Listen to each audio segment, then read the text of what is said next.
ನಾನು 2 ಸಿನಿಮಾದ ಹೇಳೋದಕ್ಕೆ ಬಹಳ ಇಷ್ಟಪಡ್ತೀನಿ ಇವತ್ತಿಲ್ಲಿ ಅಂತಂದ್ರೆ ಎಲ್ಲರೂ ಅದನ್ನ ಮನವರಿಕೆ ಮಾಡ್ಕೊಡ್ರಿ. ತಾಯ್ನಾಡು ವಿಷಯಕ್ಕೆ ಬಂದ್ರೆ ಜಾಗ ಯಾವುದೇ ಆಗ್ಲಿ, ಜನ ಯಾರೇ ಇರಲಿ, ನಿಜವಾಗ್ಲೂ ನಮ್ ಡೈರೆಕ್ಟರ್ ಸಾಹೇಬ್ರು ಇಲ್ಲೇ ಕೂತಾರ, ಅವ್ರಿಗೆ ತುಂಬಾ ಥ್ಯಾಂಕ್ಸ್ ಈ ಸಿನಿಮಾದಲ್ಲಿ ಮಾಡ್ಕೊಟ್ಟಿದ್ದಕ್ಕೆ, ಹಾಗೇನೆ ಚಿಂತನ್ಗೆ ಈ ಡೈಲಾಗ್ ಬರ್ದಿದ್ದಕ್ಕೆ. ಅದಕ್ಕಿಂತ ಇನ್ನೂ ನಮ್ ಕನ್ನಡ ಅಂತ ಏನು ಅಂತ ತಿಳ್ಕೊಳ್ಳೋದಕ್ಕೆ ಈಗ ಸಂಗೊಳ್ಳಿ ರಾಯಣ್ಣದಲ್ಲಿ ಒಂದು ಚಿಕ್ಕ ಪಾತ್ರದಲ್ಲಿ ಬರ್ತಾನೆ ಒಬ್ಬ ಕ್ಯಾತ್ರೆ ಅಂತ.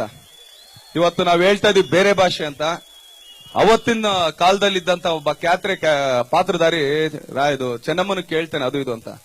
ಆಗ ಸಂಗೊಳ್ಳಿ ರಾಯಣ್ಣ ಒಂದೇ ಒಂದು ಮಾತು ಹೇಳ್ತಾನೆ, ಏ ಕ್ಯಾತ್ರೆ, ಕನ್ನಡಿಗರ ಮಾನಾಭಿಮಾನ ನಿನ್ನಂತ ಕಜ್ಜಿ ನಾಯಿಗೇನ್ ಗೊತ್ತೈತಿ,